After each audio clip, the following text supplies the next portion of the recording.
Amaphupho afana lezi ngane eziphile ekhanda lomuntu. Kungenani ngikho engikholelwayo. Uma lawo maphupho egqitshwa kungelamsila noma isifa, kukhona phakathi komuntu okufa lawo. Umuntu engimbiza ngobaba wagawula amaphupho ami.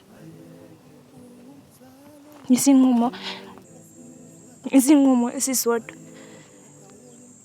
ngazange acabangele mina kumbe engikufunayo ngesikhathi ebulala ingane zami.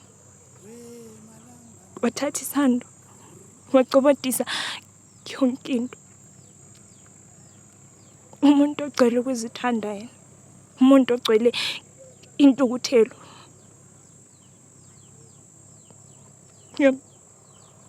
Ngiyamzonda. Amacala Reloaded.